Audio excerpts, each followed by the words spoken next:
시청자 여러분 안녕하십니까. 광주 MBC 뉴스투데이입니다. 먼저 오늘의 주요 뉴스입니다. 문재인 대통령이 신년사를 통해 광주형 일자리 성공을 거듭 강조한 가운데 광주시도 올해 최우선 사업으로 현대차와의 협상 재개를 준비하고 있습니다. 전두환은 민주주의의 아버지다라는 이순자 씨의 발언이 공분을 사고 있는 가운데 전두환 씨가 국립묘지에 안장될 수도 있다는 사실이 또 다른 논란이 되고 있습니다. 환자가 휘두른 흉기에 숨진 고 임세원 교수처럼 우리 지역의 의료인들도 폭력 위험에 노출돼 있습니다. 성적 우수생들의 입시 경쟁 공간이었던 광주 지역 고등학교 기숙사가 학생 공동생활 공간으로 바뀝니다. 다시 원점으로 돌아간 광주형 일자리 사업에 대해서 광주시가 새해 들어 분위기를 추스르고 최우선 과제로 다시 추진합니다. 정부와 여당이 적극적으로 나서고 있어서 사업 성공에 대한 기대가 높아지고 있습니다. 정용호 기자입니다. 광주형 일자리에 대한 광주시의 의지는 확고합니다. 기업하기 좋은 광주를 만들고 일자리도 늘리기 위해선 반드시 성공시켜야 한다는 겁니다. 신년 10대 핵심 시책 가운데 1순위가 광주형 일자리인 것도 이런 이유에서입니다. 완성차 공장 투자 유치를 반드시 성공시켜 시민들의 일자리 걱정을 덜어드리고 광주 청년들에게 희망을 드리겠습니다. 무엇보다 정부와 여당이 새해 첫 메시지로 광주형 일자리를 언급한 게 고무적입니다. 문재인 대통령은 신년회에서 광주형 일자리의 경우 우리 사회가 사회적 대타협을 통해 상생형 일자리 모델을 만들 수 있는지 가늠하는 척도가 될 것이라며 재추진을 강조했습니다. 결코 광주 지역의 문제가 아닙니다. 새로운 일자리의 희망이 될 것이라 믿습니다. 모든 국민이 함께 힘과 마음을 모아주시기 바랍니다. 민주당 이해찬 대표 역시 신년에는 광주형 일자리 해결에 당 차원에서 적극 노력하겠다고 밝혔습니다. 당정의 의지는 협상 결렬에도 불구하고 빅그린 산단 진입도로 설계 용역 등 광주형 일자리 사업에 국비 50억 원이 반영된 데서도 읽을 수 있습니다. 이용섭 시장을 단장으로 내세운 광주시는 최근 현대차의 인사 등으로 변화된 상황을 고려해 새로운 전략을 짜고 있는 것으로 알려졌습니다. 따라서 성사 문턱에서 투자협약 조인식이 무산된 이후 숨고르기에 들어간 협상이 조만간 다시 재개될 전망입니다. MBC 뉴스 정용욱입니다. 광주시의회가 행정사무감사에서 제기한 광주복지재단의 각종 비리 의혹이 모두 사실인 것으로 드러났습니다. 광주시 감사위원회는 광주복지재단에 대한 특정 감사를 통해 겸직 규정 위반과 부당 채용, 불법 임대 사실을 확인했으며 직원 2명을 계약 해지하고 5명은 훈계, 1명은 경고 조치했습니다. 감사위는 또 채용과 수의계약 등의 과정에서 광주문화재단의 부당한 행정행위를 무더기로 적발하고 기관장 경고와 함께 관련자 4명을 경징계 조치했습니다. 추위가 살짝 누그러들면서 공기가 한결 부드러워졌습니다. 오늘 아침 광주의 기온은 영하 3.4도, 한낮 기온은 6도로 아침 기온과 낮 기온 모두 평년 수준을 보이겠습니다. 3한3이라고 하죠. 추위가 주춤하니 미세먼지가 다시 말썽입니다. 오늘 오전까지는 괜찮겠지만 오후 들어 미세먼지 농도는 한때 나쁨 수준, 초미세먼지 농도는 나쁨 수준까지 치솟겠습니다. 한편 오늘 대체로 맑은 날이 이어지겠는데요. 늦은 밤부터는 차츰 흐려지겠습니다. 대부분 지역 흐리기만 하겠지만 전남 해안 지역에서는 산발적인 눈이나 비가 지날 가능성도 있습니다. 한편 전남 동부 지역에서는 오늘로 벌써 10일째 건조특보가 발효 중입니다. 이들 지역에서는 큰 불이 날 가능성이 있으니까요. 각별히 주의하시기 바랍니다. 날씨였습니다. 전두환은 민주주의의 아버지다라는 부인 이순자 씨의 발언이 파문을 불러일으키고 있습니다.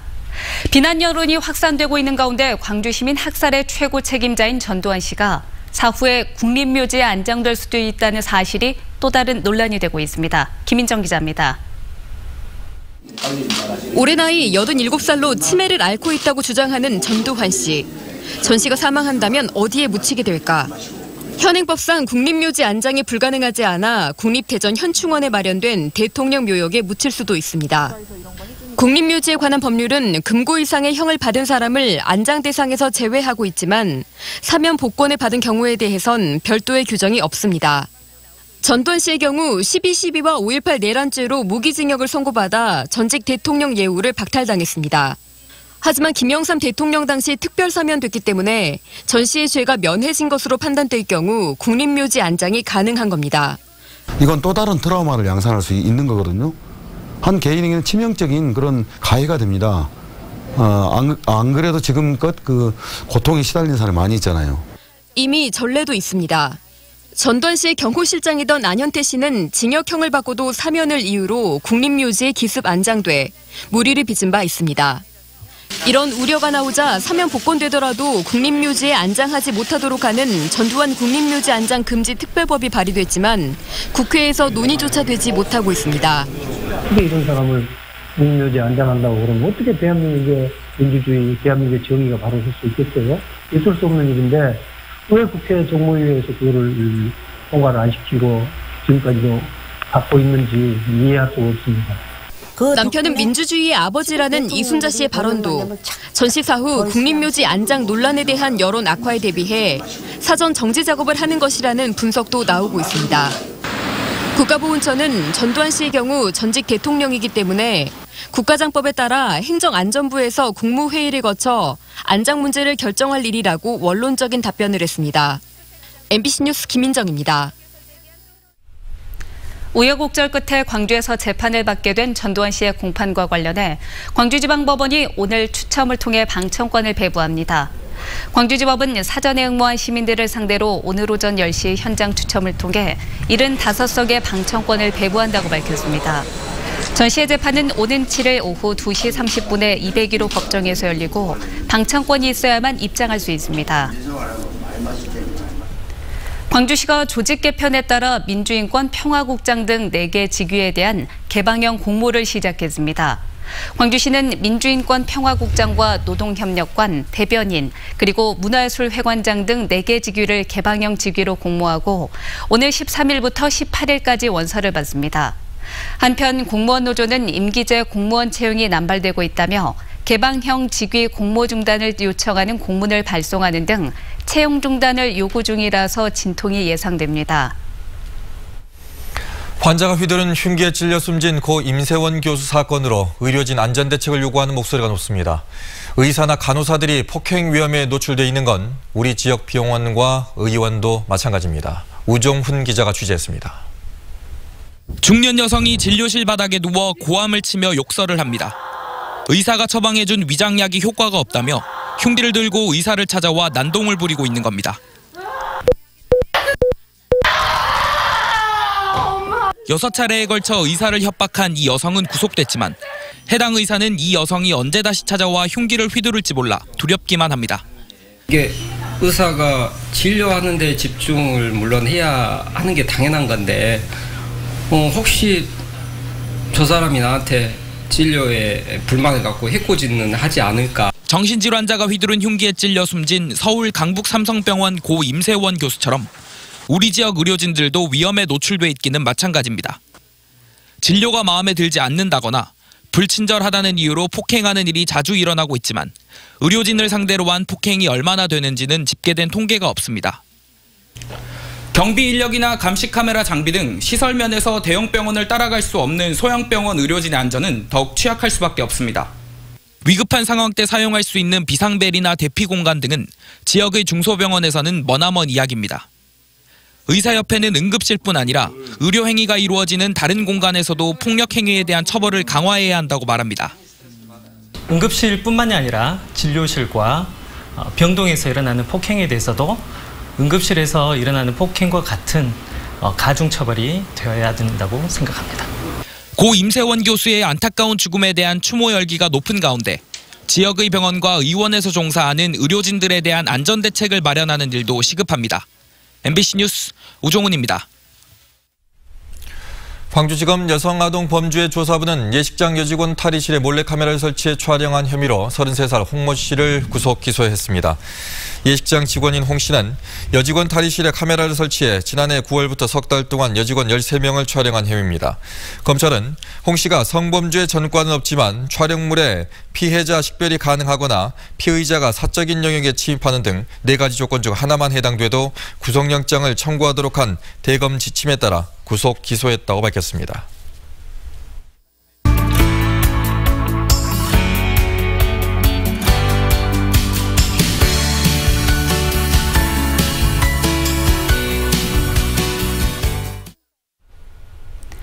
5.18 당시 시민군 대변인으로 활동하다 산화한 고 윤상원 열사.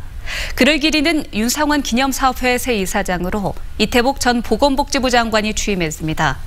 이태복 전 장관에게 앞으로의 계획 들어봤습니다. 이미지 뉴스 리포터입니다. 안녕하세요. 시간 내주셔서 고맙습니다. 예, 반갑습니다.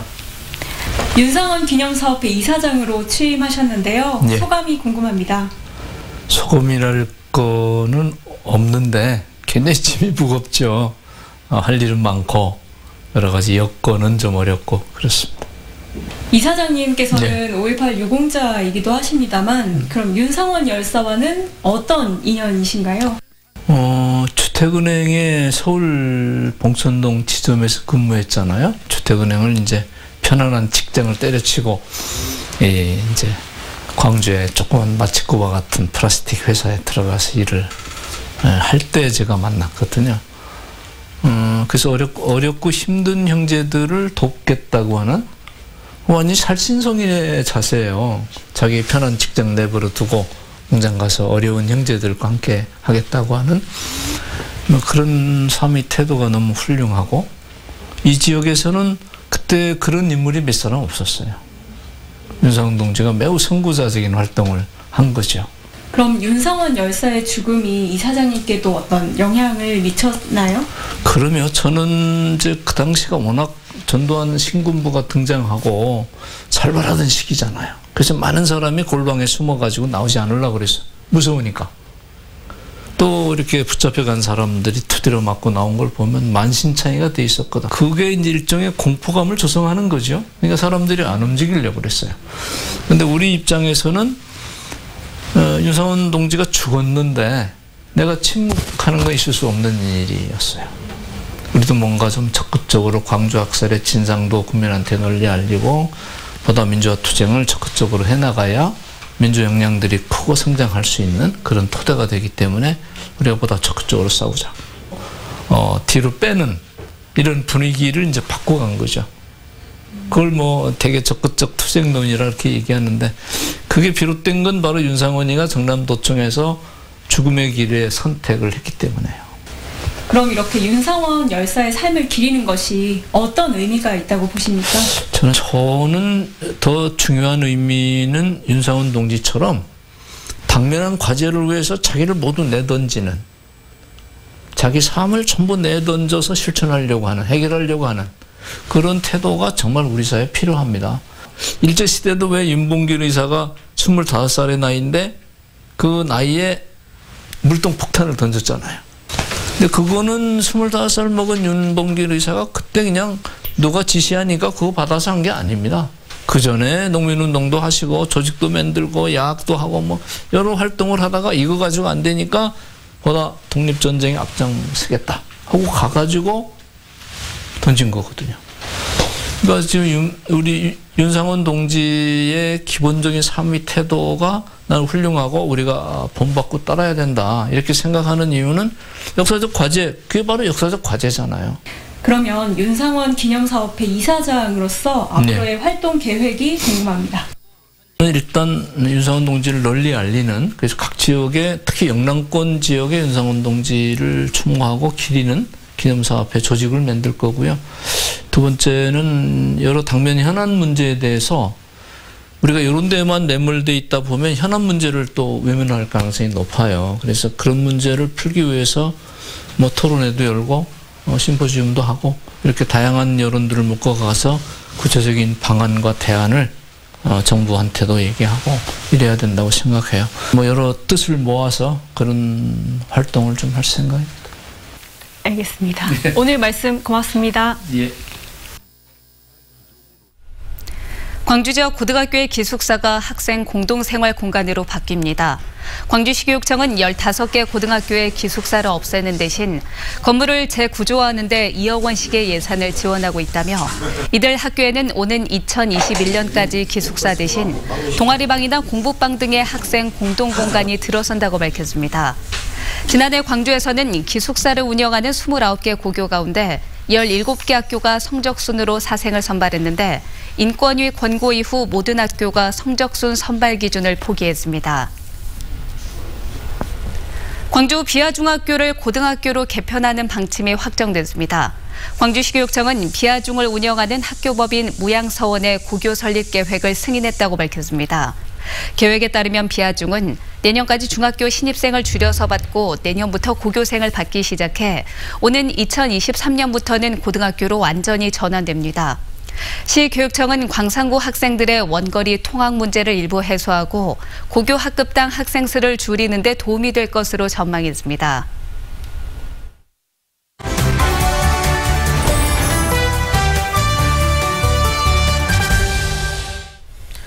자녀들의 방학 기간이 되면 유익하면서도 또 즐거운 여행 고민하는 분들 많으실 텐데요. 네, 오늘은 자녀들과 함께 가기 좋은 목포로 떠나보도록 하겠습니다. 정수정 작가 나와 있습니다. 안녕하십니까? 네, 안녕하세요. 네, 목포하면 떠오르는 명소들이 몇 군데 있는데 오늘 네. 제일 먼저 어디로 가볼까요? 네, 유달산으로 먼저 떠나볼 텐데요. 이 유달산은 목포를 한눈에 내려다볼 수 있는 곳에 자리하고 있습니다. 유달산의 또 다른 이름 영월을 거쳐가는 곳이라는 영달산이 있는데요. 이 노령산맥 줄기 끝자락에 용소숨치듯 자리하고 있습니다. 이 유달산은 높이 228m로 그리 높진 않지만 다도에 이어지는 그 서남단의 땅끝 쪽에 자리하고 있죠. 네. 경치가 좋은 대학로, 또 달성각, 유선각, 그리고 소요정 등 많은 정자가 또 자리하고 있고요. 우리나라 최초의 야외 공연장, 야외 조각공원이 볼거리가 아주 풍성합니다. 여기에 또 2.7km의 유달산 일주도로가 있는데요. 목포 시가지와 다도의 또 전경들을 이곳에서 관망할 수가 있죠. 네, 그리고 목포하면 갓바위가 유명하잖아요. 어떻게 형성이 된 건지 자녀들과 같이 가면 설명해주고 싶은 부모님들 많을 것 같은데요. 네. 8천만 년 전 화산재가 쌓여서 만들어진 응해암으로 만들어졌고요. 이 갓바위 주변으로 바위가 또 바다에서 불어오는 바람 그리고 염분, 습기와 함께 풍화작용으로 만들어졌습니다. 이 갓바위의 멋진 풍광은 또 바닷가 데크길이 있는데요. 이곳 데크길이 준비되어 있는 곳을 산책하듯 다녀볼 수가 있습니다. 이곳에서 또 야간 조명이 또 평화광장까지 연결되어 있는데요. 목포 시민들은 물론 관광객들에게 아주 큰 사랑을 받고 있죠. 네, 갓바위 하면 또 거기에 얽힌 이 얘기도 재밌지 않습니까? 네, 그렇습니다. 네. 두 가지가 있는데요. 먼저 아주 먼 옛날 병든 아버지를 모시고 사는 소금을 팔아가는 젊은이가 있었는데요. 살림살이가 넉넉지 않아서 궁핍했지만 아버지를 위한 효심이 아주 지긋했다고 합니다. 네. 그래서 부잣집에 머슴살이로 들어가서 한 달 동안 일을 했는데요. 그런데도 불구하고 이 주인에게 품짝도 받지 못하고 집에 돌아와 보니 아버지의 손과 발은 이미 식은 채로 돌아가셨다고 해요. 젊은이는 한 달 동안이나 병간호를 못한 어리석음을 한탄하면서 저승에서나마 아버지가 편히 쉴 수 있도록 양지 바른 곳으로 모셔야지 하고 모셨는데요. 그만 실수로 그 관을 바다에 빠뜨리고 맙니다.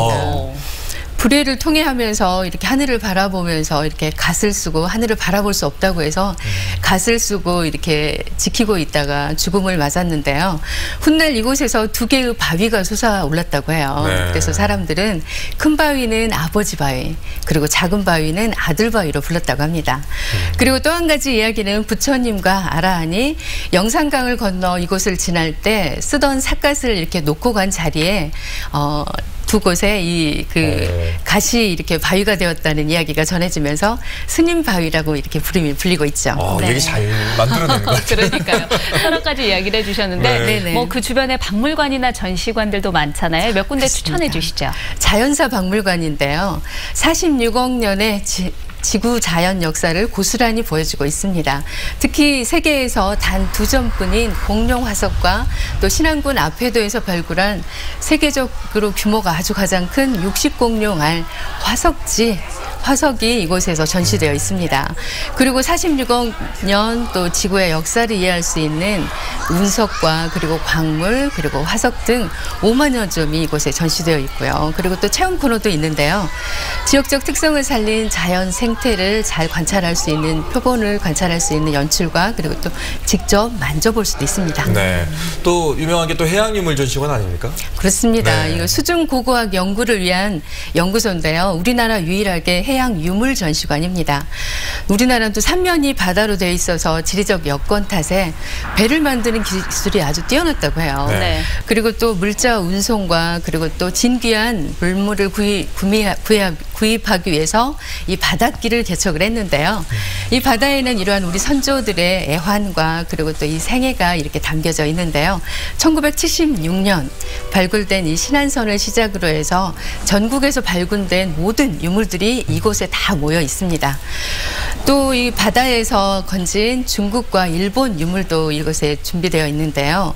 비교해서 관찰해 볼 수 있는 시간을 가질 수가 있습니다. 네. 방학을 맞은 아이들과 함께 이렇게 학습지, 체험학습의 시간으로 목포로의 여행은 어떨지 싶네요. 네, 이제 방학 다 들어갈 텐데 아이들과 네. 함께 목포 방문해 보는 것도 좋을 것 같습니다. 오늘 말씀 고맙습니다. 고맙습니다. 감사합니다.